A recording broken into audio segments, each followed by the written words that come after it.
네, 안녕하세요, 여러분들. 저는 상명대학교 화학에너지공학과의 강사원 교수라고 합니다. 만나서 반갑습니다. 네, 좋습니다. 오늘 좀 다룰 주제는요, 조금 무거운 주제를 좀 다뤄보려고 합니다. 무거운 주제인데, 아직도 조금 제대로 인식이 안 되고 있는 부분들이 있어서 오늘 좀 더 자세하게 좀 다뤄보려고 해요. 일단 여러분들 이런 충격적인 기사를 한번 본 적이 있었을 거예요. 바로 뭐냐면, 폐암 여성의 약 90%가 다 비흡연자, 담배를 피우지 않는다고 해서 충격을 우리한테 안겨준 적이 있었죠. 좀 더 자세히 알아볼게요. 폐암이라고 하는 건 여러분들 잘 아시는 것처럼 암 발병률 4위에 해당될 정도로 우리나라 사람들이 많이 걸리는 암이고요. 사망률은 1입니다. 그만큼 그 폐암으로 사망하시는 분이 굉장히 많죠. 실제로 우리나라 기준으로 약 매년 2만 5천 명 정도가 이제 발생을 하고요. 1만 8천 명 정도가 이제 사망하는 그만큼 이제 폐암은 굉장히 좀 위험한 그런 암이라고 보시면 되겠죠. 근데 여기까지 이해가 가요. 뭐냐면 남성 폐암 환자의 약 70%는 흡연자라고 합니다. 이건 뭐 우리가 쉽게 이해할 수가 있겠죠. 우리가 어려서부터 막 교육 많이 받잖아요. 담배 많이 피우지 마라. 담배 피우지 마라. 담배 피우면 암에 잘 걸린다. 특히 폐암에 잘 걸린다. 라고 우린 배웠고 그거는 사실입니다. 그건 뭐 부정할 수가 없고요. 근데 충격적인 게 이거죠. 분명히 담배를 많이 피워야 폐암 잘 걸린다고 했는데 실제 여성들을 보니까 폐암 환자의 약 90%가 담배를 안 핀다는 거예요. 그것도 한 번도 피운 적이 없다고 합니다. 근데도 폐암에 많이 걸려요. 그러니까 우리 항상 보면 담배 많이 피우지 말라고 했는데 피우지 않아도 이렇게 걸린다는 거는 무언가 문제가 있다는 거죠. 그래서 많은 전문가들이 지금 꼽는 게 뭐냐면 바로 주방 문화입니다. 주방 문화.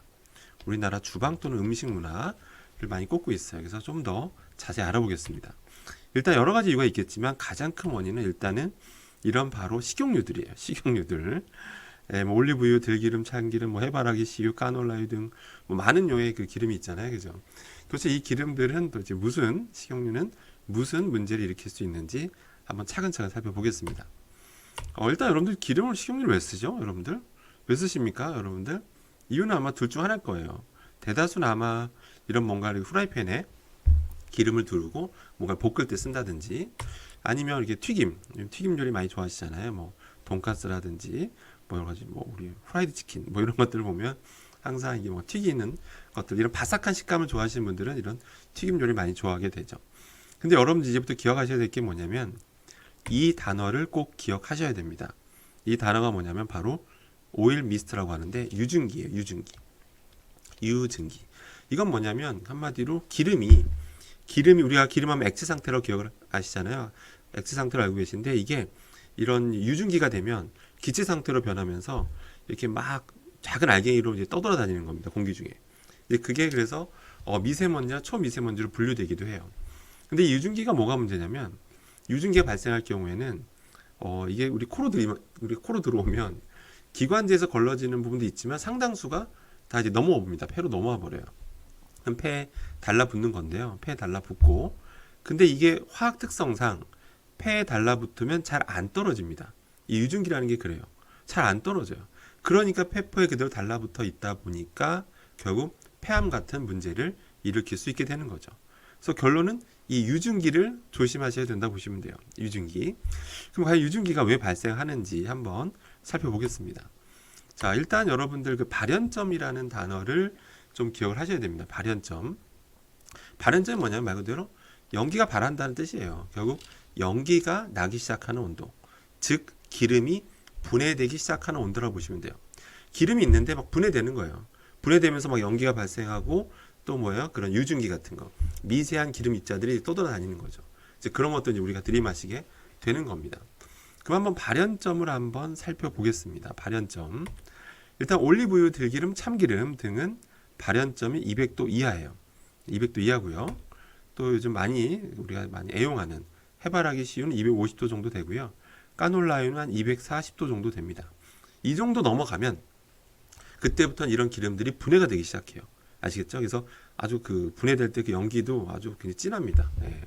아무튼 그런데 자, 문제가 있습니다. 여러분들 요리를 뭐로 해 드시죠? 바로 이런 가스레인지를 주로 이용하시죠. 가스레인지를.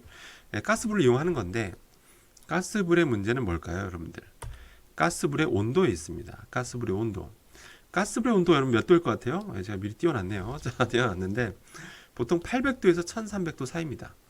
예, 그 상황에 따라 온도가 좀 다른데 보통 800도에서 1300도 사이라고 보시면 돼요. 엄청 뜨겁죠? 예, 엄청 온도가 높습니다. 그러니까 여러분들 여기다 우리가 라면 끓여 먹을 때 여러분 물을 먼저 끓이잖아요. 물이 몇 도에서 끓죠? 100도에서 끓죠. 100도에서 물이 끓기 때문에 이런 가스불 이렇게 어마어마한 온도 위에 올려놓으면 물이 금방 끓는 거예요. 그래서 우리가 라면 같은 거 끓여 먹을 때 금방 끓여 먹잖아요. 예, 물이 금방 끓으니까 가스불의 위력 때문입니다. 아시겠죠? 자, 그럼 눈치채셨겠죠? 여러분이 올리브유든 들기름, 참기름이든 해바라기 씨유든 까놀라유든 이런 기름을 가지고 가스불 위에서 뭐 볶음 요리를 한다든지 튀김을 한다든지 하게 되면 뭐예요? 속절없이 금세 분해되기 시작합니다. 그래서 실제 요리하다 막 연기 같은 거 많이 발생하죠. 그 연기가 단순히 그 음식에 있었던 어떤 수증기가 날아가는 거라고 착각하시는 분이 있는데 수증기가 날아가는 것도 있는데 이런 그 유증기들 아까 말한 분해되면서 나오는 그 유증기들도 상당히 많습니다. 알겠죠? 그럼 여기까지 이해가 되실 텐데 그래서 이런 분들이 있어요. 제가 특강을 하다 보면 이런 분들이 있어요. 제가 막 이런 발연점 얘기를 막 하다 보면 어떤 분이 교수님 저는 그래서 아보카도유만 먹어요. 아보카도유 아시죠? 아보카도유가 발연점이 높다고 해서 굉장히 안전하대요. 그래서 저는 아보카도유만 이용합니다. 이런 분이 실제로 있었습니다. 실제로 있었습니다. 실제 그 말은 사실입니다. 아보카도유가 270도예요. 발연점이. 그러니까 실제 우리가 일반적으로 일상에서 우리가 식용유를 접한다고 했을 때 가장 거의 높다고 보시면 돼요. 아보카도유가. 270도가 높긴 높아요. 그건 뭐 그래서 발연점이 높으니 상대적으로 안전하다라는 말은 뭐 완전 틀린 말은 아닌데 완전 안 틀린 말은 아닌데 그렇다고 맞는 말도 아니에요. 안전하진 않아요. 왜? 아까 말씀드렸죠. 가스불의 온도가 몇 도? 800도에서 1300도 사이입니다. 결국 아보카도유도 속절없이 분해될 수밖에 없고 실제 분해가 됩니다. 아시겠죠? 그래서 아보카도유를 이용하니까 나는 안심해도 돼 라고 생각하시면 안 되는 겁니다. 아시겠죠? 그다음 참고로 하나 더 말씀드리면 아보카도유 너무 맹신하시면 안 됩니다. 240도 넘어가면요, 가열하게 되면요, 영양도 파괴돼요. 그러니까 우리가 알고 있는 영양 물질들이 다른 구조, 화학 구조로 바뀐다든지 또는 그 중에서 하나는 트랜스 지방으로 바뀌기도 해요. 트랜스 지방이 안 좋다는 건 여러분 다 상식적으로 아마 알고 계실 겁니다. 그러니까 결론은 뭐냐면 제가 뭐 아보카도유를 뭐 공격하려고 하는 게 아니고요. 제가 뭐 식용유 회사를 공격하려는 게 아니고 이렇게 기름의 특성을 여러분들이 꼭 이해하고 계셔야 된다는 뜻입니다. 우리나라 가스불, 이런 도시가스가 잘 발달된 우리나라에서는 이런 기름을 이용하게 되면 열을 가하게 되면 불가피하게 이런 연기, 유증기를 아주 몸에 해롭다는 유증기를 들이마실 수밖에 없는 겁니다. 참고로 여러분 그거 기억나세요? 옛날에 그 고등어가 한때 좀 이슈였던 거 아세요?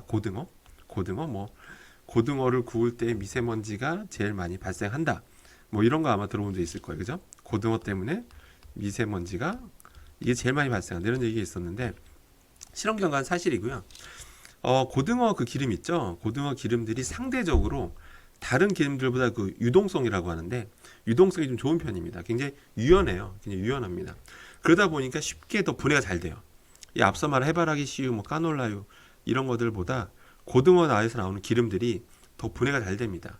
분해가 잘 되니까 유증기, 그런 미세먼지들이 많이 발생했던 겁니다. 그래서 사람들이 이걸 고등어 그 얘기가 나왔을 때 사람들이 막 그 오해를 많이 하시더라고요. 아, 고등어만 안 구워 먹으면 되는구나. 고등어만 안 구워 먹으면 되는구나라고 생각하시는데 그게 아닙니다. 아시겠죠? 그게 아니고 여러분들이 뭐 고기를 구워 드시든 고기 자체에서 기름이 막 빠져나오니까 가끔 이제 우리가 식용유 두르지 않고 그냥 굽기도 하잖아요. 고기에서도 막 기름 막 빠져나오잖아요.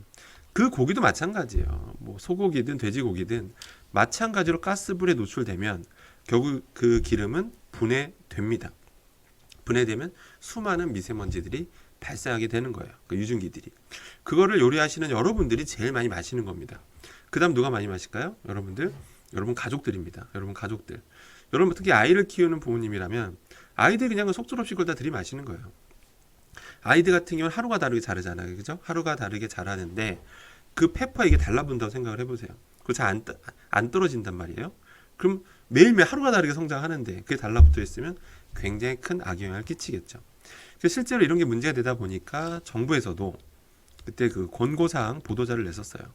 그러니까 요리를 하게 되면 요리 시간을 짧게 해라. 짧게 하고 차마 식용유 쓰지 말라는 얘기를 할 수는 없잖아요, 그죠? 예, 이쪽 산업을 또 완전 초토화시킬 수는 없으니까. 그래서 정부에서는 요리 시간을 짧게 해라. 요리 시간을 짧게 하거나 아니면 환기를 충분히 해라.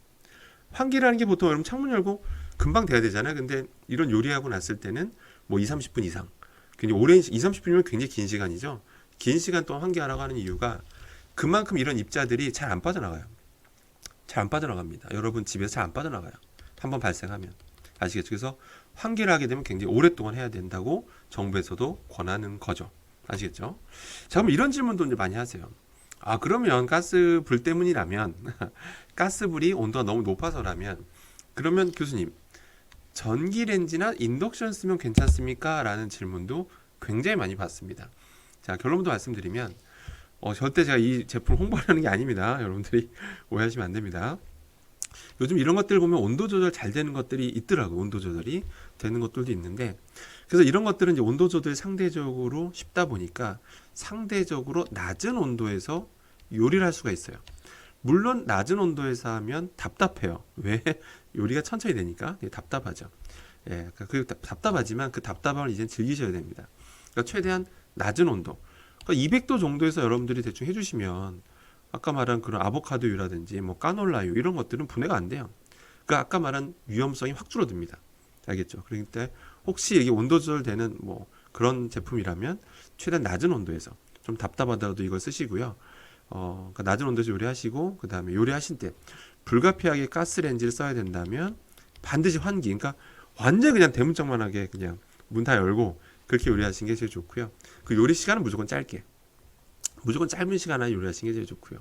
아시겠죠?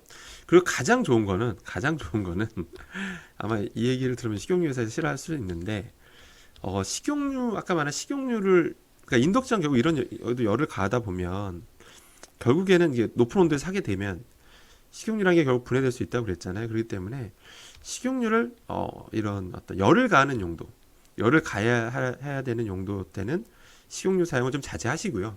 그러니까 그런 요리를 가급적 안 하시는 게 제일 좋고요. 안 하시는 게 제일 좋고 식용유 같은 거 여러분들 샐러드 드레싱 뭐 그런 데 쓰셔도 되고요.